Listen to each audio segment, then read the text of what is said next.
Hey everyone, I hope you're having a wonderful day. I'm picking a wonderful day here. We're right in the middle of some very heavy weather conditions. Remnants from the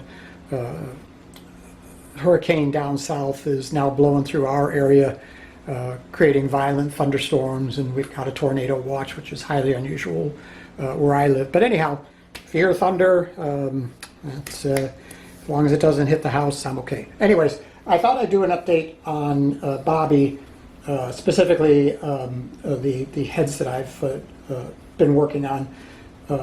Can't do much else. I'm waiting for Unitree to send me a confirmation and tracking number for the main logic board that they've assured me they're sending. They've troubleshot the issue with her losing orientation to the IMU, which is the inertial measurement unit. And that basically, think of it like, in very general terms, the inner ear.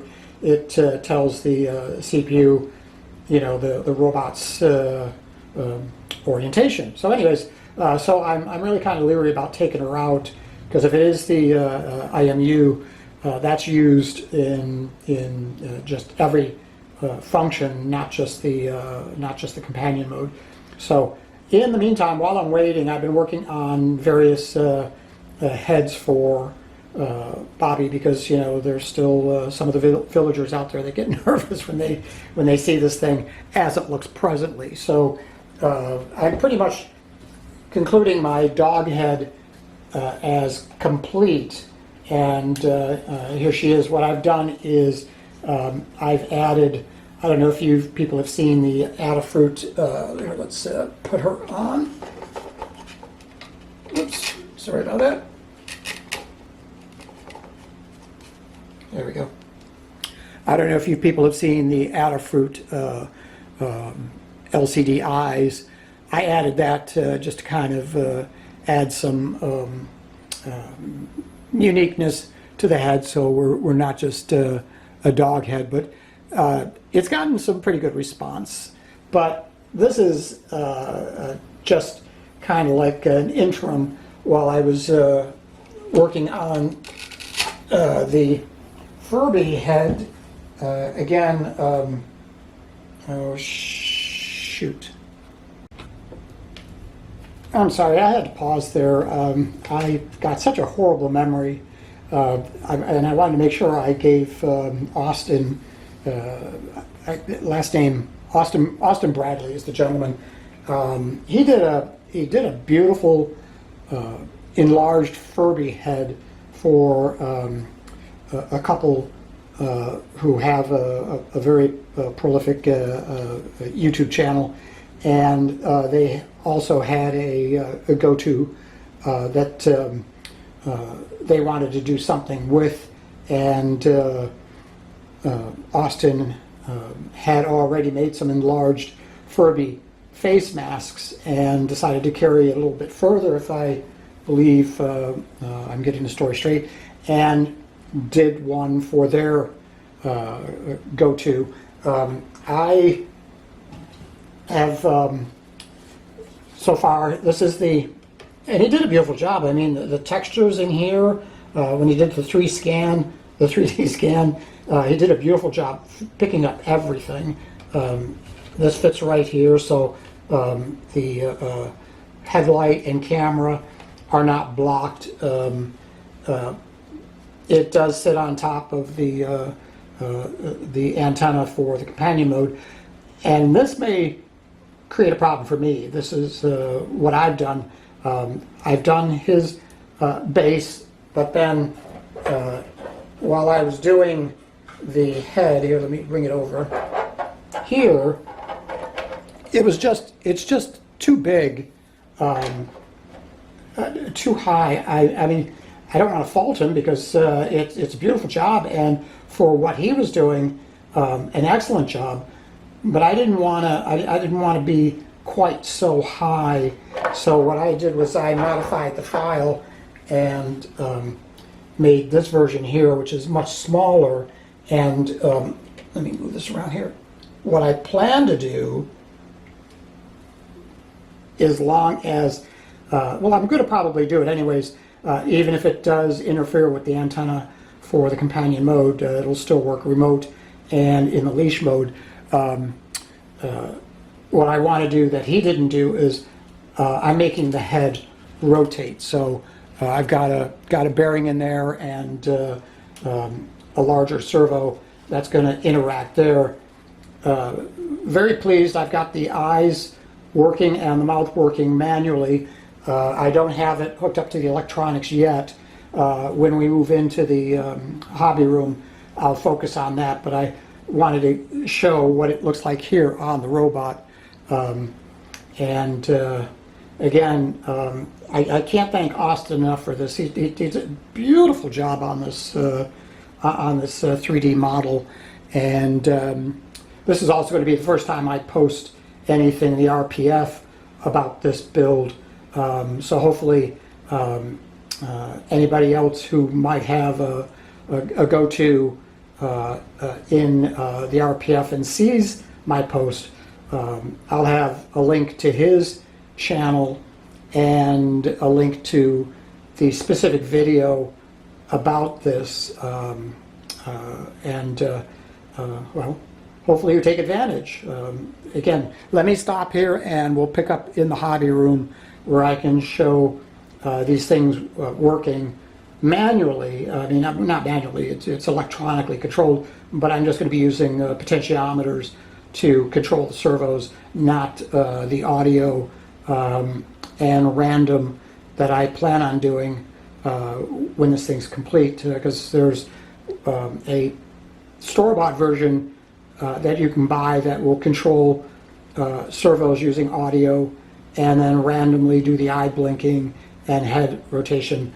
I can do all that. I mean, I've already done all of that myself with an Arduino and a Furby Connect motherboard. I've taken it all apart because I was originally going to do the LCD eyes, but because there's already the blinking function, I kind of didn't think that would aesthetically look all that good, and besides, outside LCDs have a miserable time competing with the sun. So let me stop this and we'll pick up in the hobby room.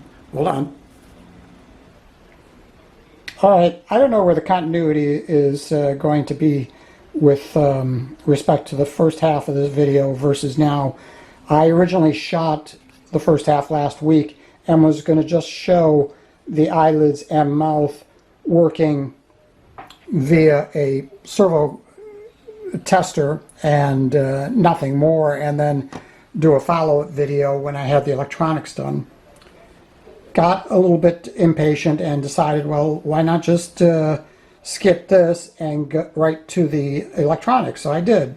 I've got a couple of Arduino Pro Minis that I used, one for the mouth, one for the eyelids. The eyelids was pretty easy because I just used a simple sweep sketch with a 555 set to a very low rate. It's about once every 4, maybe 5 seconds, it'll send a pulse which will cause the eyelids to move.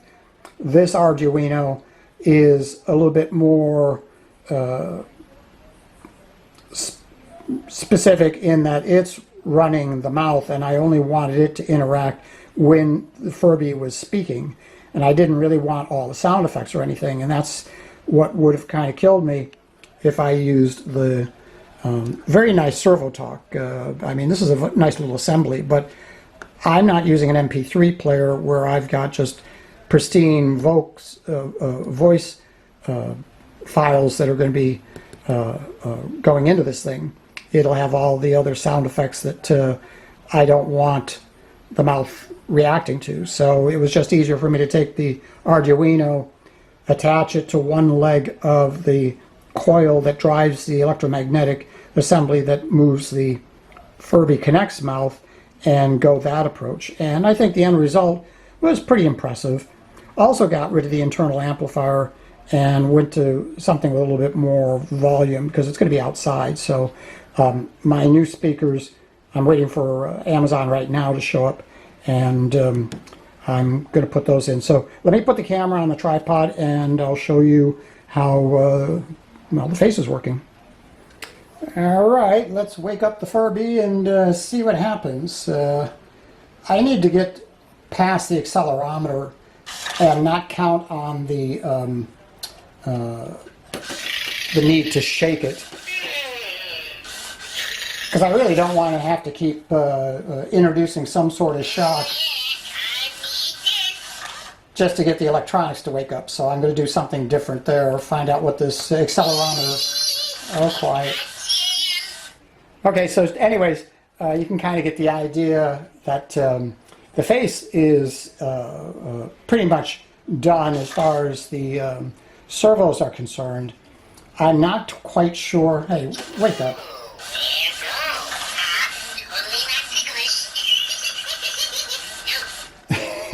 I'm not sure how I'm going to address the ears. So I still got some more work, and again, I want this thing to rotate, but at least this was the hardest part, I thought. And once I got past that, the rest just seems to be a no-brainer. Still not sure.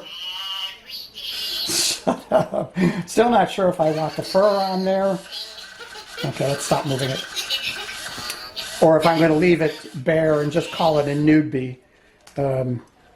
Anyways, I'm very happy that I got this far. It seems to take me forever to get up to the point where I've got to either get off the pot. And now that I've actually got this working, I feel so relieved that, in fact, yeah, it's working. So, Furby, did you go to sleep again on me? I guess you did. It doesn't seem to take long for it to kind of go into La La Land.